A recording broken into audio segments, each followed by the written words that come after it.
Hi everyone, welcome back to Stats and Chats. I'm Bella, the brains of this operation. And I'm Jason, still waiting to get drafted. That's it. That's all I got. I'm sorry. Bing, bang, boom. Let's get started.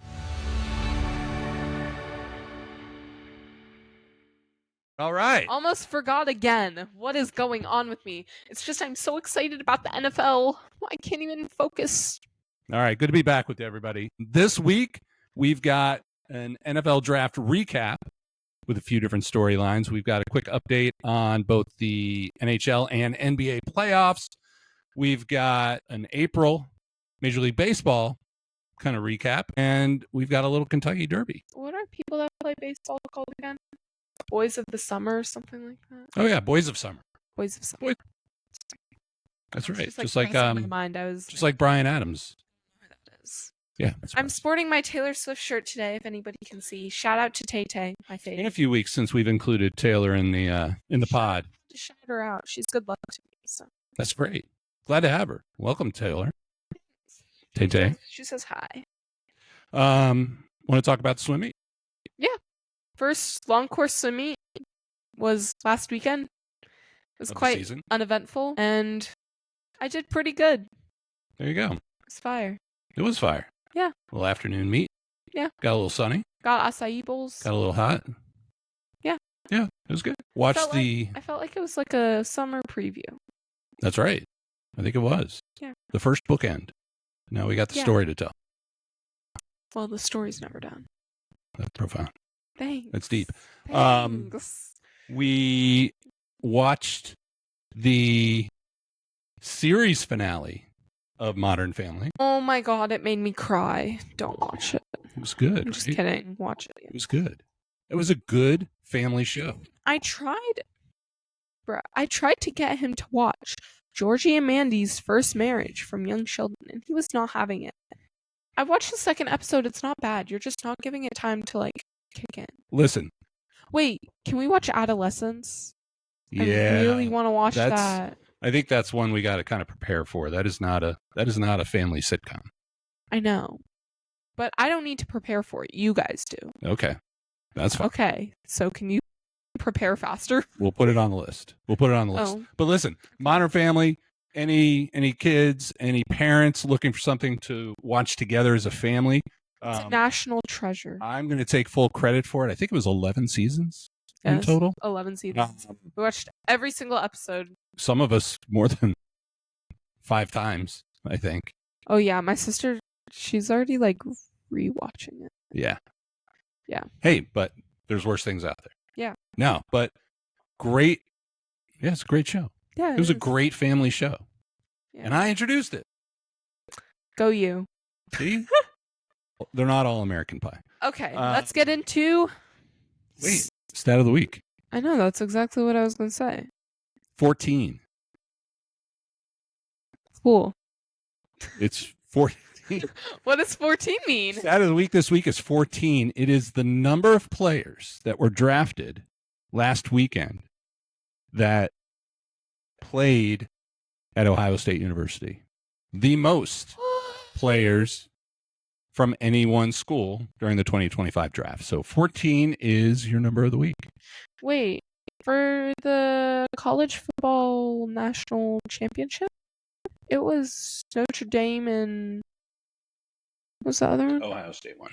Ohio State. Oh, okay. I couldn't remember what the other team was. Yeah. So that makes sense. Yeah. I mean, they won. Like, that's cool. Yeah. Okay. So, moving into the NFL draft. Let's do it. My favorite section of this podcast, personally. So we're starting off on a high note. Top picks. Cam Ward was selected first overall by the Tennessee Titans. Travis Hunter, number 2 pick to the Jacksonville Jaguars. Little trade happening there. And then Abdul Carter picked number 3 by the Giants. So, yeah, we predicted. All followed. Yeah, all followed the first 3 that we talked about last week. Yeah. And you predicted the trade. I know. I'm so the good. trade. I'm so good. The Jaguars going up to get Travis Hunter. Thank you. Nice job. See, I knew Travis Hunter was going to be picked number 2 just because, like, every team would jump at that opportunity to have a player that could play on both sides of the ball. Whoa. But I did not think it was going to be Cleveland, and I was right. You were right. Yeah. A fun fact, I watched a video today. Travis Hunter has a 4.0 GPA, and he's graduating with a major in psychology. Wow. So he's like smart too. I was like, okay, like student athlete. Like, I'll give you some cred. There you go. That's fantastic. Good for him. Notable slides. Of course, we have to talk about Shedeur Sanders.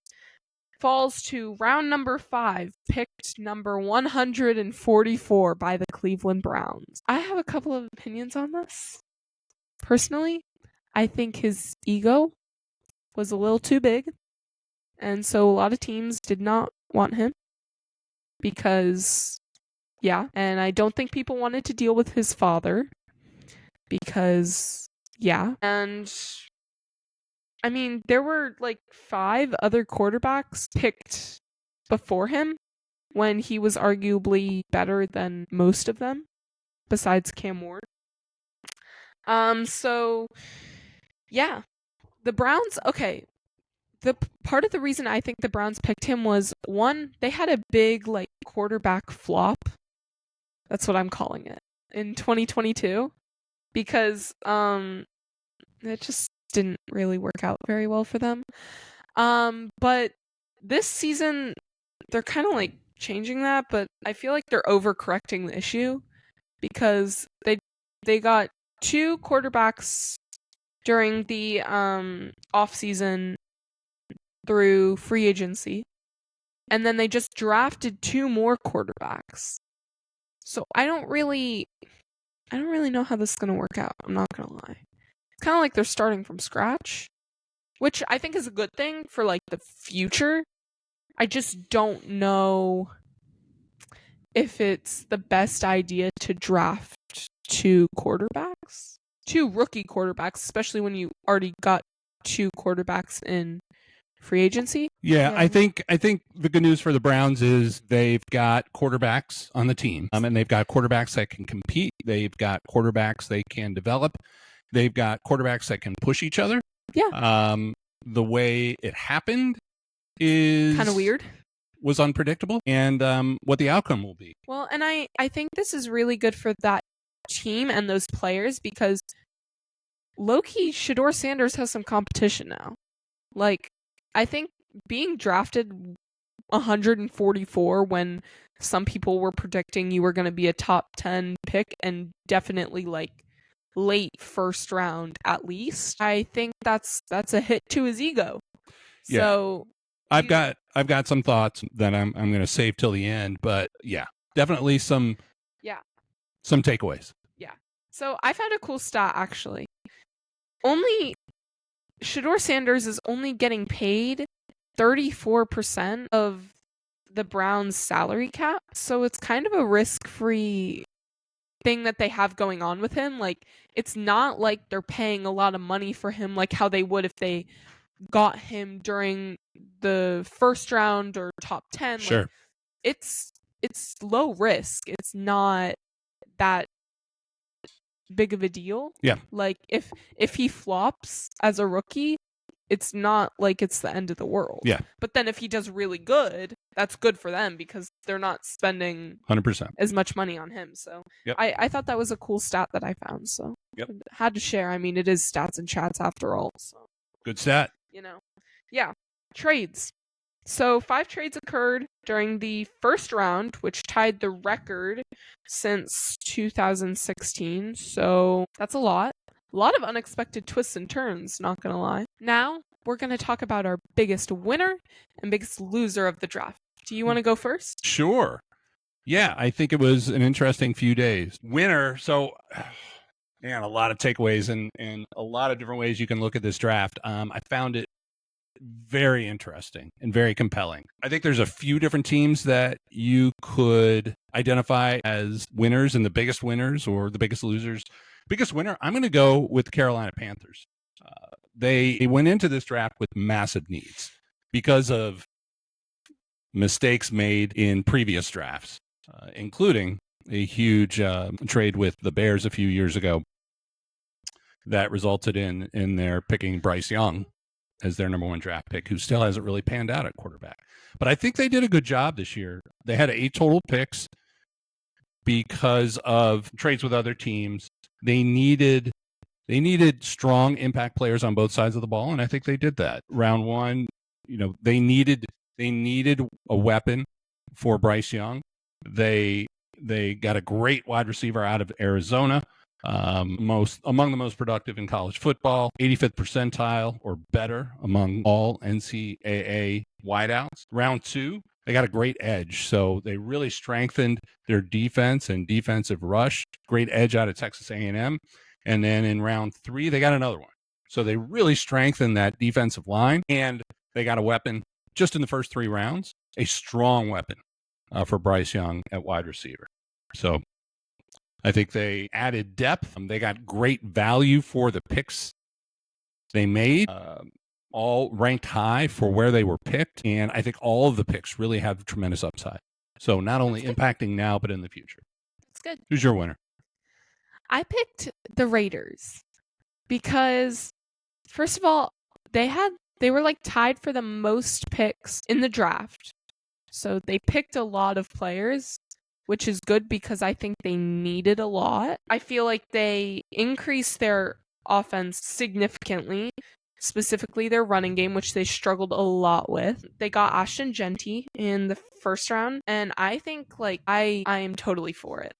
I think he's going to be really good. I have a lot of confidence in him. I just think he's going to kind of be a powerhouse. He just kind of seems like that guy. So, and I mean, people are already comparing him to Saquon. So, if you're being compared to him, you got to be pretty good. I mean, he basically just took a team to the Super Bowl. So, they got a lot of new potential starters for their offense and some new quarterback options, which is good. And they traded on draft day to get more picks, which they didn't start out with the most picks, but they traded to get picks, which I think was a really smart move by them because, the more picks, the better. And they didn't really hurt themselves tremendously for future years, which is good. So, and I don't think this team is going to win the Super Bowl next year, but I think they're setting themselves up in a way that's going to be really good for the next 2 to 5 years. Yep. Where their players are going to have time to grow because they added so many rookies that could start on this team. Yeah. So, I would give A+. Yeah, I think I agree with you. I think the Raiders did a really nice job. They've got a new head coach in Pete Carroll, who is a veteran, a grizzled veteran, right? He coached in college at USC, coached the Seahawks previously before coming over to the Raiders. His offense needs a strong running back, so Genty's kind of the perfect fit. Yeah. Coming out of the first round, he brought his quarterback over from Seattle, from when he coached there. So really found some great pieces to put into the puzzle for the Raiders and really make it his team right from the start. Yeah, I think it's good. Great choice. Okay, my biggest loser of the draft. Big flop team. L. Take the L. No, I'm just kidding. I'm not trying to be mean or anything. I picked the Vikings because they only had 4 original picks in the draft, which is not that good. It's not that many. And they had a lot of previous deals that kind of limited them in what they could do. So I just think they were very safe. And they focused on just kind of filling basic positions without focusing on who has the potential to grow a lot and who has a lot of talent that maybe isn't shown right now because they're overlooked by Cam Ward and Travis Hunter. And, I just feel like they were kind of very safe and they didn't address a lot of defense concerns, which is a really big thing for this team. Their offense last year was good. I mean, they did really good last year. Obviously, they didn't go to the Super Bowl, but they still did pretty good. So I feel like defense wins championships, and I don't think they address their defense, which at the end of the day, that's what stops the other team from scoring. So I saw an interesting note on the Vikings and the NFC Central today, actually. And, the NFC Central's pretty stacked, or it was as of the end of last year. You had Detroit, Yeah. who has certainly found their voice. Yeah. You got the Packers, who are always in the mix. Yeah. You got the Vikings, and then you got the Bears, right? And so of those 4 teams, Vegas is already putting out odds of how many games each team will win. The Bears have the biggest increase over last year, That makes predicted sense. of any of the 4 teams, and the Vikings have the biggest decrease. Yeah. Compared Well, to where they they were added last. another quarterback too, which I don't think they needed. Like I don't think they needed another quarterback. I think they should have focused on the defense. I think that's what they need to work on. Yeah. So I don't think they really created more depth on their team. I don't think they increased the talent on the team tremendously. I don't think they addressed defensive concerns. I would not agree with how they went about their draft. And it doesn't make me sad. All right, my biggest loser, I got to go with the Steelers. I have so much respect for that organization, the consistency they've shown over the years. They've got a streak of winning records year over year that might be the longest in all of the NFL, number of years without a losing season. Just a strong, solid organization. I don't understand what they're doing with quarterback. They had 7 picks this year, didn't have a second rounder because of trades. Love Derek Harmon in the first round, difference maker, defensive tackle, and they love to focus on defense and running the ball in Pittsburgh. So they improved their defense, picked a running back in the 3rd round. They picked Will Howard out of Ohio State in the 6th round, quarterback. The feedback that I've seen on Will Howard is he's ready to be a backup and not ready to be a starter, which basically describes every quarterback on their roster right now. So I just don't understand. Well, I mean, it's true. It's just like the way you phrase that. That basically describes every quarterback on their roster. So I don't understand the plan in Pittsburgh, and because of that, because that role is so important in the NFL, I just don't understand. Well, the reality is if you don't have a quarterback, you don't have a team. I'm sorry. Like, they are the automatic leader on the team. They are the automatic offensive weapon on the team. Like, they're number 1 on the team. And that's not saying that other players can't be good. It's just saying they are the center of the team. And one of these players, like Will Howard, may be the future. Yeah. I don't know. I mean, he was very successful at Ohio State, obviously. They won the national championship. So he may be the future, but he's not the now. Yeah. He's not the now, or he would have gone higher. That's what you need. I just don't know. I don't know what their goal is with the now. Yeah. That's it. All right. A lot of great personal stories through the draft. One of the best things about the draft. Yeah. Year over year. So why don't you share yours first? Okay. So I picked Maxwell Hairston. He went to the Bills. And actually, my mother, she's over there somewhere.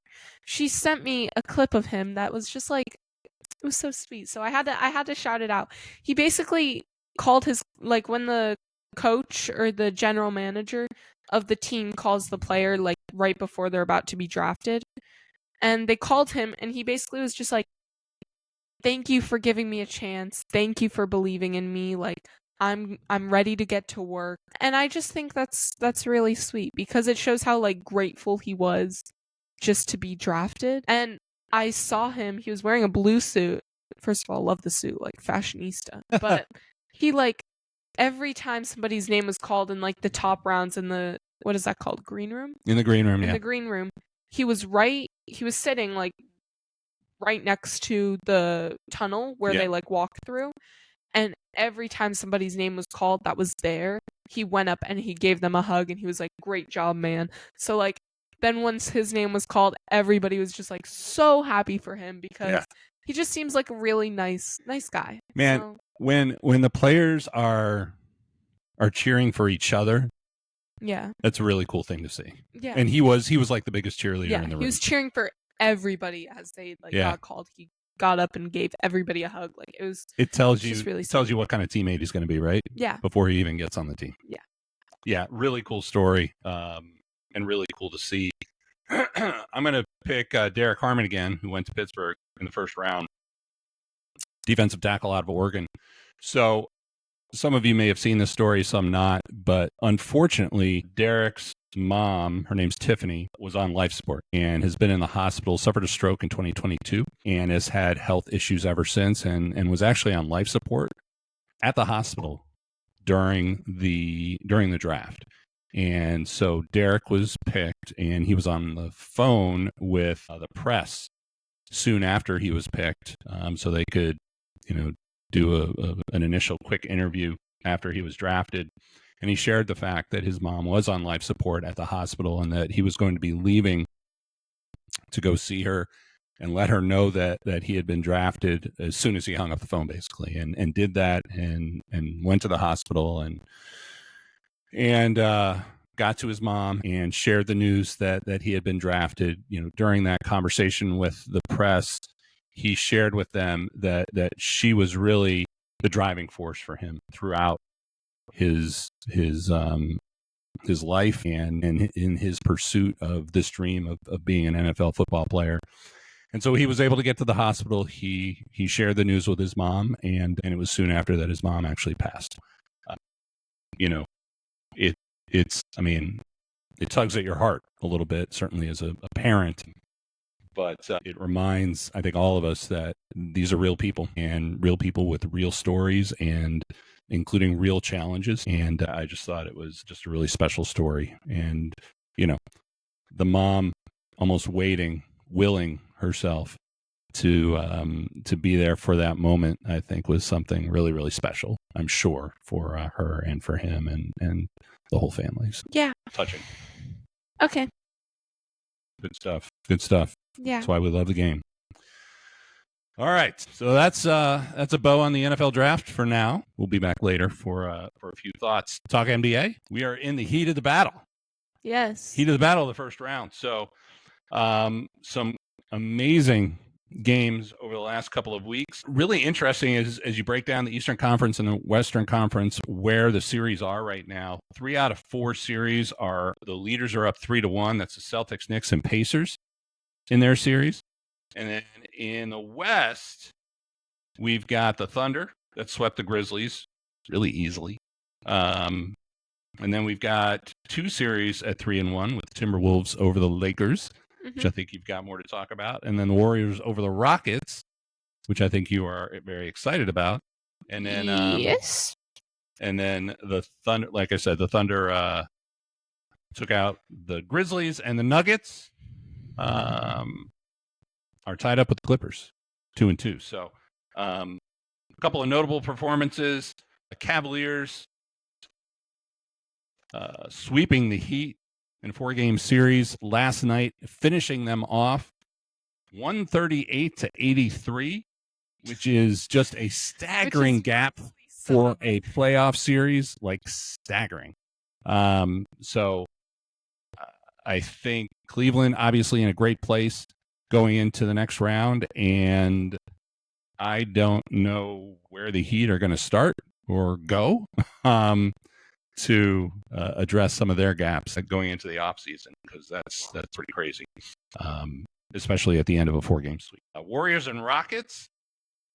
Golden State edged out a 109-106 victory with Jimmy Butler coming back. He was hurt. The previous game, came back, scored 27, and the Warriors with Butler. Steph Curry. They look pretty strong. When everybody's in the lineup, look really strong. And then the Celtics and Magic. Magic did win one at home, but the Celtics came back and won last night, 123-105, to take a 3-1 series lead. So coming out of last week, who's most dangerous, Belle? I say the Timberwolves. I know they haven't won their series yet, but I think they're going to win their series. I mean, they're up 3-1, so I feel like they're going to win. But they're going against the Lakers right now, and I feel like beating that team has just got to be so, like, I can't even describe it. Like, makes you want to be, like, the best of the best, because you're like, I mean, obviously I know the Lakers are not the best team at the moment, but just given their history, given LeBron James, like, it's got to be, like, just cool being able to beat them, and that I think that's going to give them a lot of confidence going into the second round. So I think that's a little dangerous. Confidence is good, and confidence is scary. So. And they're young. And then they also have Anthony Edwards, who's just been a beast. So. Yes, he has. Yeah. The Ant-Man. The momentum. The Ant-Man. I'm going with the Nuggets. You know, they're tied up right now, 2-2 versus the Clippers. The Clippers are scrappy, and there have been some close games.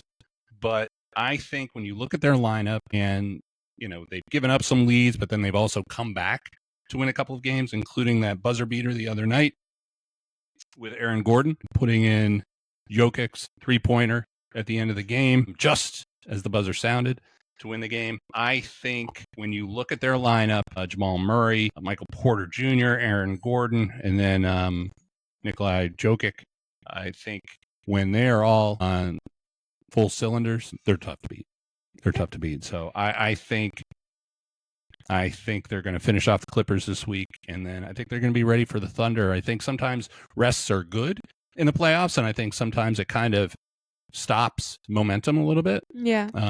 Obviously, Oklahoma City had a great season this year, best in the league. But I think the Nuggets have everything it takes to beat them and keep going. Cool. Okay, so moving on to NHL. This is my personal favorite section of this.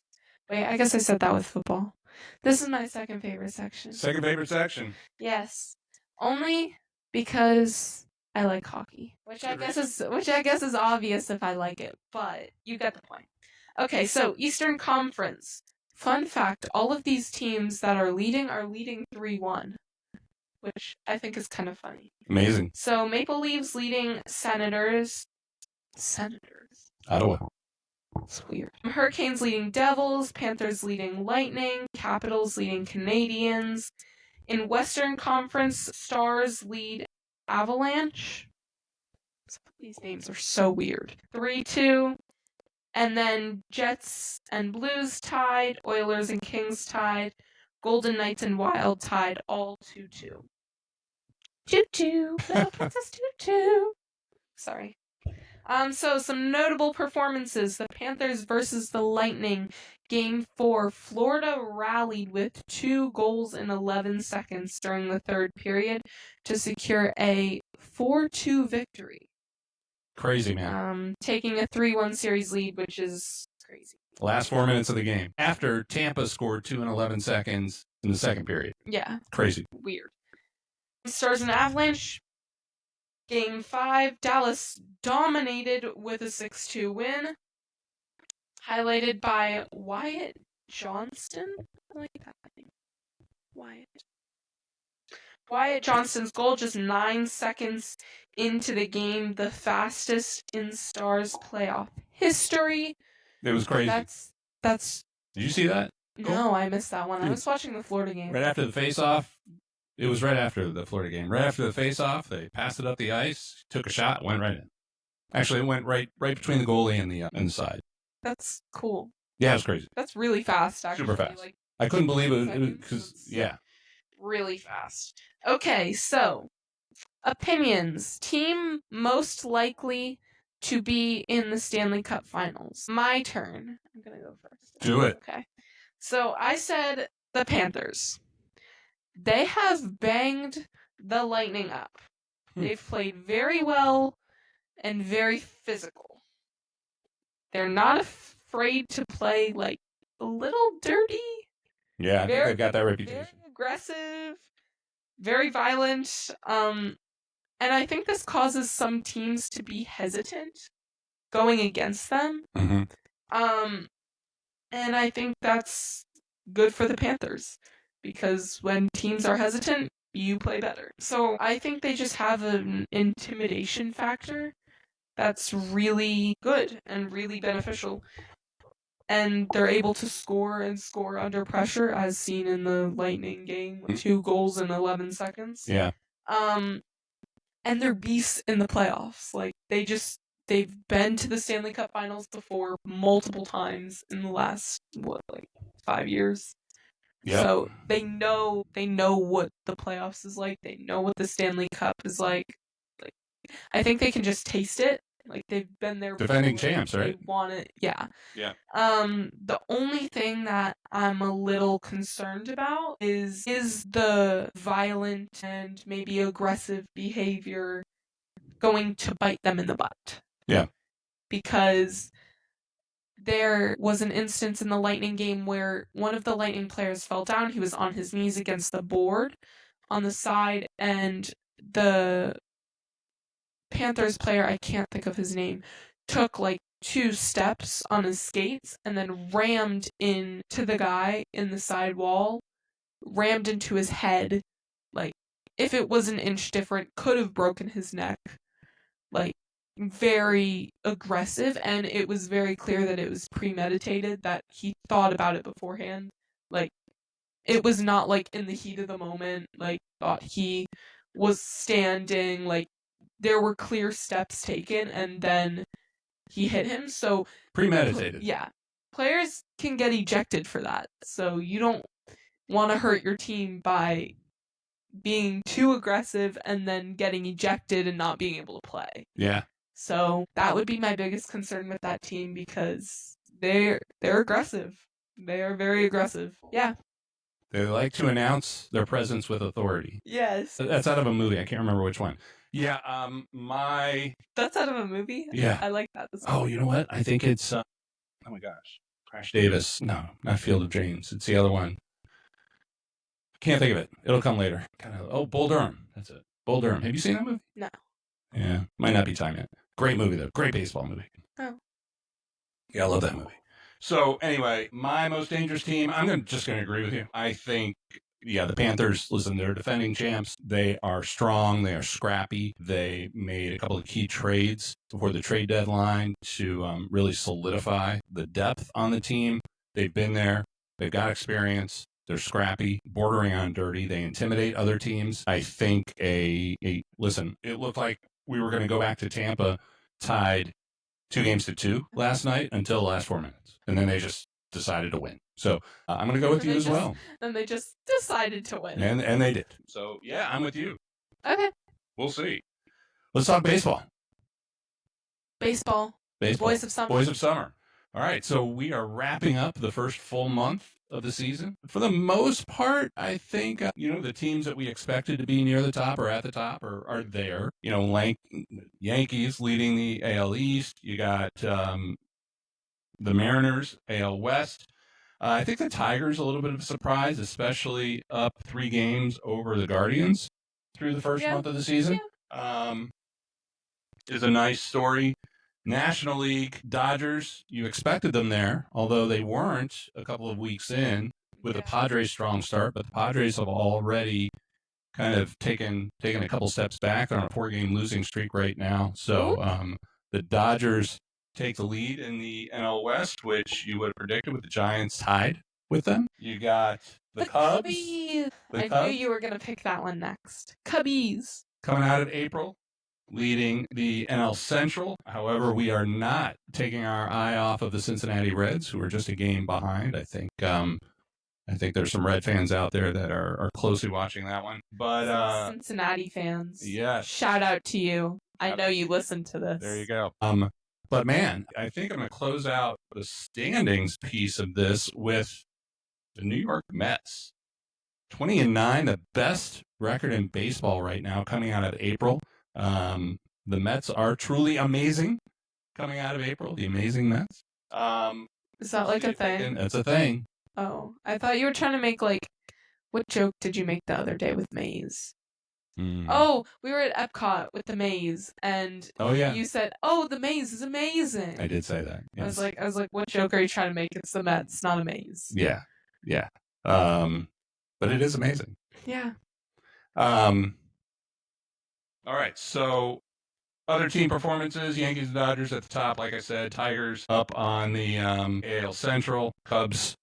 We're just going to keep talking Cubs, and then the amazing. We're just going to keep talking. Couple Cubs. Player highlights coming out of the month of April. I just want to call out Eugenio Suarez from the Diamondbacks. 4-home run game against the Braves last week. That's good. Only the 19th player in Major League Baseball history to have 4 home runs in one game. So what's like the record? Probably close to that then. What, like 6? Yeah, I don't know. Not sure. I feel like that's not high. Like I would think it would be higher, but I guess it's not. I don't know. I mean, it's pretty high. You usually only get 5 at bats, give or take. That makes sense. There you go. And then Stephen Kwan from the Guardians coming out of April with a 350 batting average, 8-game hit streak, also impressive. But let's talk about our top 2 performers. So who are the MVPs in baseball coming out of April? Can I go first? You go first. Okay, so I don't know a lot about baseball, right? Like, except for that you played and I like the Cubs. So I picked Hunter Brown. He's a pitcher. And he seems good. Does seem so yeah, he plays for the Astros, right? Yeah. His win-loss record is 4-1, which is tied for 3rd. I think that's really good because like he only lost 1 game. Yep. And he won 4, so that's like it's good for 1 month. Yeah, that is good. Earned run average is 1.22, which is 4th. Innings pitched 37, strikeouts 40. That seems high. It is high. Struck out a lot of players. Yeah. Does that mean each individual player or each time they were at bat? He struck 40 players out. But that could be the same player multiple times. Could. Okay. That's what I was asking. Sorry, I should have phrased that a little better. Walks and hits per inning pitched is .84. Scoreless. Okay, this is my favorite stat about him. Scoreless inning streak. 28 consecutive innings without allowing a run. I think that's crazy. That's like it's amazing. A lot. That's a lot. That's a lot. Yeah. I don't know. I don't know how to like describe this because I don't know a lot of baseball terms, but that's like crazy. No, it's awesome. That's really good. Agreed. So yeah, that's my player of the month. He's done really well. Great choice. Great choice. Solid choice. I'm going to go with Aaron Judge. Just obviously all-star, one of the best players in the game, and just tremendous start to the year. Batting average coming out of April, 406. On-base percentage of 500, slugging percentage of 717, both first in baseball right now. Had 8 home runs in the month, 27 RBIs, second in the league, 43 hits, first in the league, scored 25 times, 24-game on-base streak. Hard to ask for more than that from one of your players. So kudos to Aaron Judge. It's always good for baseball when the Yankees are there. The Red Sox are right behind them. Also good for baseball. So shaping up to be a great season because it's a great rivalry. One of the best in all of sports. Curse of the Bambino. Bambino? Yeah. That's fun to say. I don't know what that means. It's Babe Ruth. Refers to Babe Ruth. So the Red Sox traded Babe Ruth to the Yankees and went like 80 years before winning a World Series after that. So it was known in baseball as the Curse of the Bambino. That's funny. I know. Okay. There you go. Fun fact. All right, so that's baseball. That is baseball. Little Derby? Sure. All right, Little Derby. So first leg of the Triple Crown this weekend. 151st Kentucky Derby happening this weekend. Full transparency, we are not a horse racing home. No. But it's a big deal. 151 Derbies. Kind of been around for a minute. Kind of been around for a minute. Fun to have on TV. Saturday afternoons, evening. We've been to a Derby party or two over the years. Top contenders this year: Journalism, Sovereignty, Sandman. It's made me think of Welcome to Sandman. Do you know that song? No. So good. So it's, Virginia Tech. Yeah. So Virginia Tech, when they have football games at home, they play Welcome to Sandman at the beginning of the game when the teams go out of the tunnel. Okay. And the students just start jumping. Like the whole stadium's full. It's one of the best team introductions in all of sport. Look it up on YouTube. Okay. It's fantastic. Cool. Anyway, Sandman, Burnham Square, and Citizen Bowl round out your top 5 favorites for the Derby. A couple of storylines. Bob Baffert, after a 3-year suspension, welcome back to the Derby. He did bad things with his horses. That's why he gets suspended. So he's looking for his record-breaking 7th win. It's a lot. It's a lot at the Derby. Other than that, fun storylines. Have you ever heard of mint juleps? Sounds familiar. It's famous. It's famous at the Derby, and there will be. Oh, sorry, I didn't mean to continue. There will be over 120,000 served over the course of Derby weekend. What is that? It's a cocktail. It's a drink, and I think it's the only day of the year when anybody drinks them. But they all drink them. I don't know that I've ever had one. I might make it this year. Okay, is the Derby like? Do women still wear those fancy hats? Yes, there? Everybody gets. I want to go there because I want to wear like one of those dresses with those fancy hats. Like, they're such divas. They're such queens. It is a fun dress-up day. I know. It is a fun dress-up day. Yeah, I think that's the only reason I would go. It's just because I dress up. Yeah. Okay. What we're watching this weekend: NBA playoffs, NHL playoffs, MLB. Braves versus Dodgers game, and Cubs versus Brewers game. Kentucky Derby, you might be watching that. I'm probably not. Enter the Sandman. Thank you. Thank you. What is that? Good job. That's the name of the song. Enter Sandman? Thank you, darling. I knew Sandman. I've been there for it. I was too busy jumping. Thank you. Fact-checking provided by Danielle Taliaferro. And then WNBA season opener, Sunday, May 4th. Yeah, that's what we're watching. Caitlin Clark. Yes, Caitlin. Back in action. My queen. Predictions, NBA Warriors versus Rockets game, or series. I think the Warriors are going to win. Timberwolves versus Lakers. Timberwolves are going to win. Kind of said this already, but... Yeah. So you're all set for the next series. Yep. My prediction, I'm going to go with the Derby prediction, because why not? I'm picking journalism. To win the Derby. They are the favorite. I think they've won 4 times already. I think they're 4-1 in their races. But more than that, journalism reminds me of your mom. That's why I'm picking them. Oh. Mommy likes to write. Okay. Isn't that nice? It's like, aw. Aw. A little bit. Aw. There you go. How cutie. Exactly. Okay, so your poll question of the week. Which 2025 NFL rookie will have the biggest hero year 1 impact? I'm saying glow up. So, your options are Cam Ward, Travis Hunter, Abdul Carter, or somebody else. Take your pick. Good question. Thank you.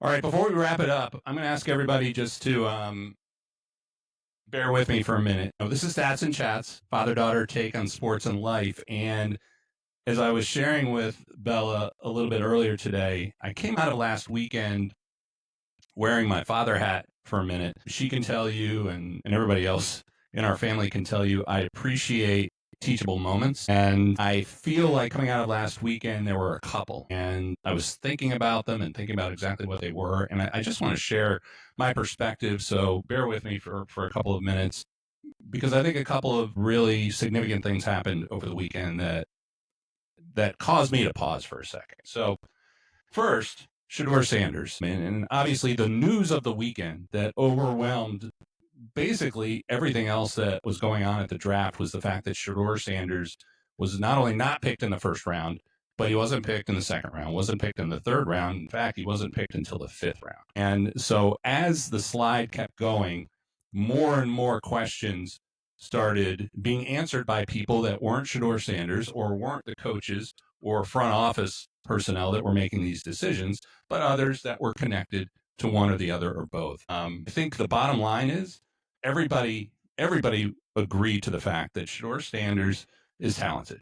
There's no question. Everybody felt he was talented, and everybody felt that he had the tools and skills to be drafted earlier than where he was drafted. But instead, he fell all the way to the 5th round. The consensus was this wasn't about his ability. Maybe he was ready to be a starter this year, maybe a backup, but there's no question he was ready to be a quarterback in the NFL. It wasn't about his physical attributes. It wasn't about his skill. It was about how he handled the offseason and all of the things from the last game up until the draft starting on Thursday night. It was the posturing. It was the interviews. It was the noise. It was the fact that he brought his father's prime time. Let's remember, his dad's nickname is Prime Time. And he brought that same swagger, that same confidence. However, he hadn't played an NFL down yet. And not only that, he didn't make the most of the opportunities that he had to connect and show why he deserved to be one of the top picks in the draft. He did not match the level of preparation or humility that NFL teams expected from him. He didn't read the room, and because of that, he paid the consequences. But the good news is, for him and for his dad, the story isn't finished. In fact, it's just getting started. He still got drafted, still has a chance to prove everybody wrong, and more motivation than ever to do it. And if you ask me, I think there's a really good chance that within the next couple of years, there are going to be some teams, some coaches, some GMs, some owners that are going to look back on this draft and second guess themselves as to whether or not they made the right choice by not drafting him. So the story's not over. And we'll all get to see it, and we'll get to see it in real time. But then there was a second situation that happened over the weekend. And this one was just different to me. And you haven't seen that much about it, especially compared to Sanders. You haven't read as much about it. There haven't been as many stories about it. A 21-year-old son of a Falcons coach got a hold of his dad's iPad, called him, pretending to be part of the New Orleans Saints front office on Friday, day 2 of the draft, and told Shedeur that he was being drafted by the New Orleans Saints. I just want to think about that for a second. There's one man in front of the world's cameras, next to his family, next to his friends, in one of the most challenging situations he's probably ever faced, for all the world to see, trying to figure out how to manage that when he's most vulnerable. And at the same time, there's another young man that decides to take advantage of that situation and maliciously and cruelly call him with a prank call. It's not harmless. It's cruel. It's an individual specifically focusing on hurting another individual at one of their most vulnerable moments. We know the spotlight is going to stay on Shedeur. We're going to see how his story plays out. His responses will be public. But what about the coach's son? Are we going to know what happens? What his consequences are? Will he face the same visibility? Probably not. The same consequences? Who knows? But it doesn't mean it matters any less. And for me, it isn't just about players and draft picks. It's about all of us. It's about human beings and how we treat each other. Confidence has to come with work, but success also has to come with empathy. I think about these two situations, like I said, as a dad. It's a reminder for me, the little things that we do every day as parents matter to the adults our kids grow up to be. It's not just about chasing dreams, but it's about how you carry yourself when those dreams are tested. Character always shows up. whether you're on stage or behind the scenes. It's character that truly matters.